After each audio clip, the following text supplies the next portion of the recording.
Rotem, can you tell me a little bit about the statistics with Holocaust survivorship in Israel, or generally? Yes, so it's really interesting because there is 2 days through the year that we're mentioning Yom HaShoah, or the Holocaust officially. The first is January 27th, and this is the International Memorial Day. In April, around the month of April, it depends about the Jewish calendar, of course, we are mentioning Yom HaShoah, which is the Israel Holocaust Remembrance Day. And in those dates, we had an opportunity to get more information and more statistics. So I just found an article that was released 3 days ago that says that in Israel lives 193,000 Holocaust survivors. And we can understand that every day passed away in Israel, unfortunately, 40 Holocaust survivors is 1,200 a month and 14,000 a year.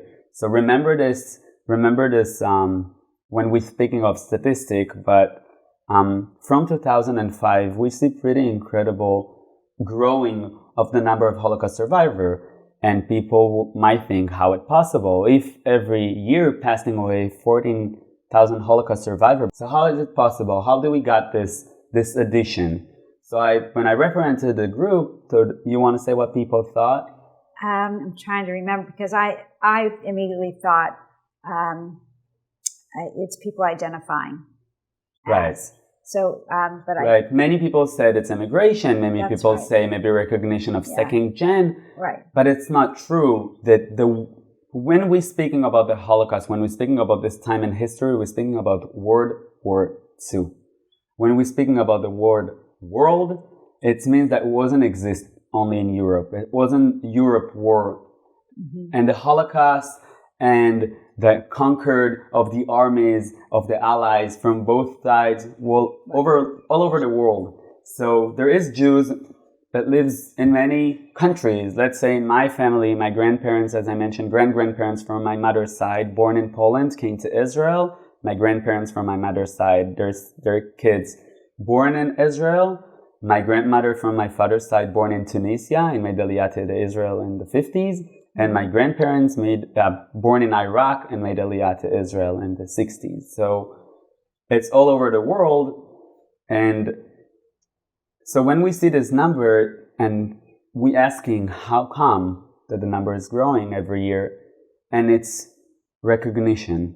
So if you understand that the Holocaust wasn't something that belonged only to Europe, you understand. Right. And if you look in the history, if you heard about the Farhud, which is what is Farhud? Farhud was in Iraq. It was a genocide against Jews and other minorities in Iraq at that time as a result of what happening in the world. And if you're speaking about Tunisia, Morocco, Algeria, all those countries that has Jews that the Nazi conquered because they were conquered by France or by Italy that has sort of an agreement with the Nazi, but the Germans walking into these countries, collecting the Jews, collecting also other minorities, and used them as worker. My grandfather from my grandmother's side, from the Tunisia side, from my father's side, in 1944, one day, trucks of Germans coming into town, taking all the Jews. He was a young man, taking them to work in a factory for the German. They lived under occupation. So the law has been changing in Israel a few times by the recognition of who recognizes a Holocaust survivor of someone who suffered from the war. And it makes the numbers grow because a lot of people lives in those areas and those countries under occupation, not in Europe, and was recognized by the states and getting money for this and getting. Well, this is what's so fascinating about the definition of survivorship. It depends on who you ask, and you depend on who's going to answer. Right. So you could have two sisters that both went through the same experience, and one could say, I did survive, and one can say, I'm not a survivor. Right. So it's so incredibly complicated. So then you go ahead and try to be, involved with an organization or try to get claims or whatever, and it becomes incredibly mind-blowing. Right. So it's identity, and identity is the way you define yourself, and also not less important, the way that the society defines you. Right.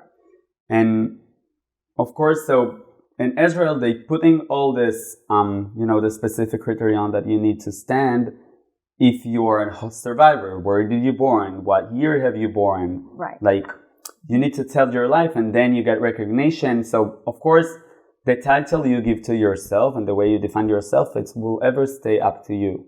But the country want to know, let's say I Google how many Holocaust survivors lives in Israel. So, of course, and in every website and in every article that I found, it wasn't the same number. No. Because it's identity. And you can't put identity into numbers because it's the way you define yourself. But at least we have sort of idea and how many people and the way you address them, and that will lead me to something else, not less important. And I also show this in the presentation. When we speak about Holocaust survivor in Israel, I can't leave it aside. One fact that I'm ashamed as an Israeli, as a young Israeli, I'm ashamed of my country, of letting 48,000 Holocaust survivor lives in poverty. Last Yom HaShoah, last April, it was 60,000. So I don't know then if the number is going down because people passed away, but also there is a lot of organization and a lot of attention that the people of Israel showing the government that we want this topic to take care. But for me, the fact that, and again, it's important to remember Israel is a different economic system, is a different, like, it's not a capitalistic state as the United States. Right. And we have healthcare that was open for everybody. And in my country, based on those values, based on this system, I would like to see my country respect this generation, respect those heroes that build this country. And there is Holocaust survivor lives in Israel with no electricity, no water. Like, you can see on the screen now that the cartoon that was publishing in the big newspaper in Israel, Yediot Achronot, this week. And we had the Shoah Forum in Israel when 41 leaders from all over the world came to Israel in many fancy big delegations to the big ceremony. But you see a Holocaust survivor sitting in front of it like a broken old TV with a blanket, and it says, this is so nice that they came to respect us as a country, and sitting in this poor house. And like the way we putting the focus or investing the money of the people who need it, and it's a shame. There is you can see another picture that I took in Tel Aviv when I visited this summer, and you see an old lady holding the book, and she's holding also a sign that says, sadly, selling my diary for medicines and equipment for medicines, and I don't remember. But like, this is the face of Israel in 2020, and this is a shame. And I've got to tell you, when you shared this with our group, which clearly our discussions take place in the United States, there was such shock because the ideal is, well, clearly in Israel, this perfect, place that they would clearly take care of their Holocaust survivors. And you're showing the reality. And, it's happening here too in America. In America, there are Holocaust survivors who live under the poverty line. And there are organizations who are trying to help. But at the same time, here's the problem I see overall with, these big philanthropic endeavors is that they throw all these big parties and, they're trying to raise all these funds, and that's all well and good. Meanwhile, this person, has no electricity while you're all enjoying that party. So there's this disconnect, but that's, I guess, the nature. A lot of criticism was about this. Now, this week in Israel, it's brand new, and a lot of people spoke about this. But for me, on one hand, I understand why those delegations are important and why this forum is important to exist. And if it exists in Israel, it's have to be the most impressive one, the most big one. It's a diplomatic event that we can't not have it. Right. It's the way it works. The way it works. But on the other hand, through the year, invest the money, take care of those people with medicine, with equipment, with food, with everything they need to live in respect. This is the way we say in Hebrew, at least to live in respect. We don't accept any of them to become rich. Right. But we want them to keep living the rest of their life in honor. Let me ask you this. What about the person who says, there are resources there. Why can't they tap into those? What's the problem? Without getting into politics, which we don't want to do, but this is a fact that Israel has no government for almost a year, and we're going to election for the third time in March. Mm-hmm. So while we don't have a government, you don't have anyone who is in charge, officially in charge of those things. So everything is stuck. Okay. But it's not only the problem of the last year; it's policy. Mm-hmm. And I would like to see my country, no matter which party taking over the government, I want to see my people. It's not belong to left and right, not belong to any sector. It's belong to everybody. And for human life, and ve'adarta pnei zaken, which is a value in Judaism, is the way you address the older people than you. Right. The way you respect them. This is a Jewish value. It's connected to everybody, not for a specific sector. And I would like to see my countries doing their best to solve this problem. And I would like to say that that this is the first meeting you had before you took on the road to be prime minister. Yes, maybe in the fourth election. You heard it here first. All right, so we talked about this very painful issue, and now let's talk about the meanings of the terms Holocaust survivor from the Hebrew language Israeli perspective. Right. So when we spoke about this in your house, yes, when we met for the first time, and you're really into words and language, I found this. You show me how fascinating it is, because I couldn't even thought it, because I know it as a language. I will give you an example. That's the easiest way to explain it. Please. I'm sitting here with you having this amazing interview, right, while in my apartment starting a fire. We hope not. No, right. I'm sitting here with you as there's a fire in my apartment. The brave firefighters of Jacksonville that lives across the street of me coming to the apartment, taking care of everything. We all can say in English that I survived the fire. Yeah, right? Mm-hmm. I'll give you a different scenario. I'm not sitting here with you in this interview. I'm sitting in my house, in my living room. Suddenly, a fire starting in the kitchen. Firefighters, the brave firefighters, the same one, coming to rescue me. They take me out of the apartment. Right. If I will tell you this story, I will say in English, I survived the fire. Right. You understand the difference? We have two different scenarios. That one time I was here with you, and this is happening in a place that was close to me. It was belonged to me or close to me. It was mine in sort ways, but I wasn't there physically. On the different scenario, it was physically happened to me, but the way I will tell about this event in English will be using the same word, right, survived. In Hebrew, we have two different words to describe it. Nitzul, and again, when we're speaking, it's like an identity. Words has so many connection and reference, and so many people look in one word and see something else. So it's really, right, it's a whole Torah. Right.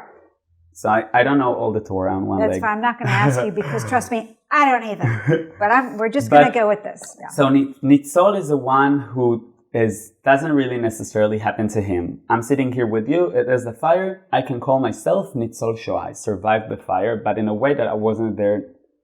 I wasn't necessarily there physically. Right. It's tangential. It's related. Right. שורד Shoah is someone who survived. שורד, מהמילה שורדי שואה, is someone who survived on his actual body, physically. On the person. On the person. So, again, by saying this, which is complicated, I will even challenge you more and say that the most common way to call Holocaust survivor in Israel is Nitzul Shoah, is the other way, which it doesn't necessarily show that they've been there physically. Right. Two different perspectives to this. People may say a Holocaust was a really big event that you can't really define, and not everybody, you've been there in some ways. If you were a kid that were given to a Christian family, if you were in the woods, if you were in many different stories. So everybody is on Nitzul Shoah because they survived the Holocaust in some ways. Right. Other people would say all the people that have been there physically are Shoah Shoah. It's much more stronger than this. But when they call those people Shoah Shoah, they're saying that we are the people who never been there. Let's say me, Rotem, in person, are Nitzul Shoah. So the people who call the Holocaust survivor Shordei Shoah, they said that we all as a nation are Nitzul Shoah. And the way we understand this is much more deep and interesting But if I see myself, and we spoke about, and it's all about identity. So if I see myself as a Nitzul Shoah, it's something that happened to me, but not physically close to me, my house, my apartment, my nation, and I survived it, the way I look at myself, or the way I understand what's going on is different, because it's based, there is part of it based on this experience. So it's really interesting if we are the Jews or the people of Israel or Israelis, see ourselves as a Nitzul Shoah, as we had the opportunity to not live in that horrible time and live in a different time. And what does it mean about who we are as a nation? What does it mean about who we wanted to be? So it's interesting. Right. So to me, I found it incredibly fascinating because I didn't realize there was like two different categories, if that's okay. And that people people identify speaks to how they see themselves as Israelis, or speak to how they see their connection to this event, and how they want to identify as Israelis and or as our Jews. Like, do you even want this to be a part of who you are or not? And if I'm separating from you, so that's a separation. So within that, are there other categories of survivorship? Are some better than others? Maybe you don't deserve the term, I do. And these are things that blow my mind. And I think it's remarkable that I never knew before meeting you that those terms even existed. And do they have any implication? Do younger generations look at survivorship differently than the older generations today? I'm not sure. Okay. Mm-hmm. But again, to say Holocaust survivor in Israel, even if the most flat way that you're just saying this sentence, this title, people understand something different, and they show much more respect. And we understand that it's our opportunity to hear those people and share those people's stories. So I don't see it differently. But again, identity, maybe in 15 years we will know in a world that unfortunately has no Holocaust survivor that lives with us the way we putting labels on ourselves. Well, I would say that now understanding these two different terms and how they play within each other, I think these Hebrew words, because I believe they're Hebrew in origin. Yeah. Right. Okay. So they actually give some clarity to my understanding of English when I hear the term survivor, because I struggle with people saying, well, I don't know if I'm a survivor or not. I don't know if I'm a second gen, a third gen. I don't know. And I don't know if I should come to the writing workshop. Right. So I use the philosophy of the Nitzul Shoah. Yeah, the Nitzul Shoah. I said, you know what? If your parents survived, if you're still standing, come on. Right. So I use that very we can go and, much more wide. If you're a Jew, belong to this nation. Right. Doesn't matter where your parents or your grandparents came from, you belong to this story. Right, because my figuring is, if the final solution didn't include you as one of its victims, there you go. There's your answer. Now, some people take offense to that. Right. Which I find so fascinating. This is what just keeps me going, because I find it so, this whole idea of identity and who gets to wear that badge of survivorship and who does not deserve it. And truly, I would like the whole world to be Nitzul Shoah. Yeah, right? Because if we're looking at the whole word Nitzul Shoah, so it means that in our identity, in our self, we're carrying this understanding that it's our responsibility to make sure to do everything to make sure that this event's not happening again to anyone. Right, exactly. And the way we treat others based on this fact that I am lucky that I'm here in this world, that I need to do good stuff in this world, that I got a gift of being here, being present. So I think this is a beautiful way to wrap up. That's the message that we would like to share. And if you are in Jacksonville, Florida, we will be having a wonderful program.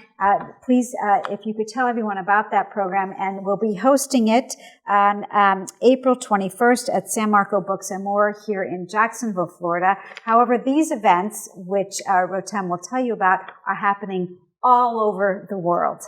So there is a really famous Israeli concept that started a few years ago. It's called Zikaron BaSalon. I'm confusing you with all the Hebrew, so guys. Zikaron BaSalon, it's memory in the living room. It's a project that creating small spaces for Holocaust survivors and second gen to come and speak and share their stories in a small places. So it's a living room. It's a small space that people can feel belong and be in intimate space and intimate conversation with each other.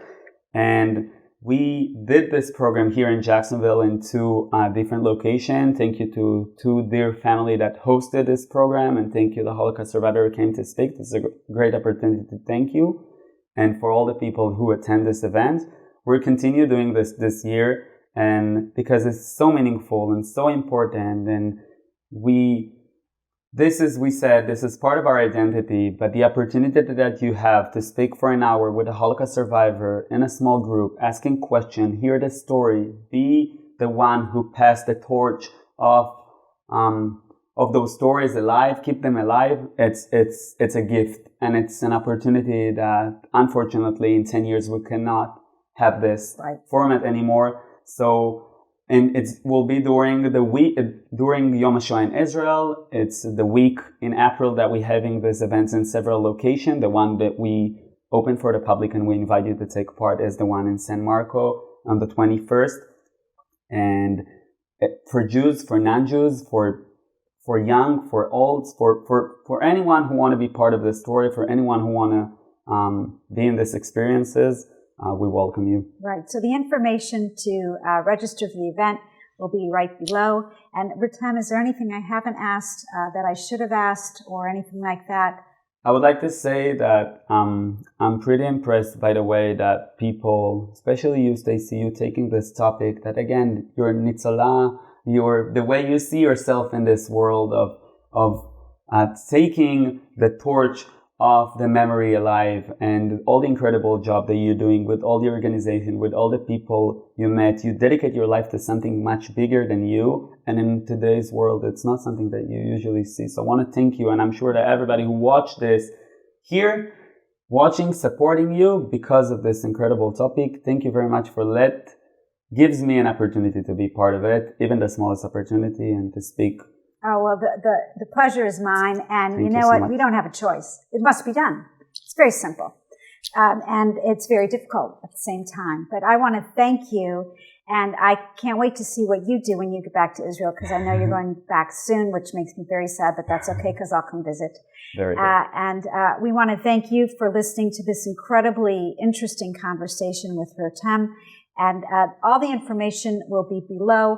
If you are a second gen, if you are a member of the survivorship community, your story is important and it needs to be told. It's important personally and it's important historically. So please consider getting involved in a Searching for Identity writing workshop or any of our events. I'd really appreciate it, and I'm sure you would too, Rotem. Definitely. Thank you very so much. Thank you.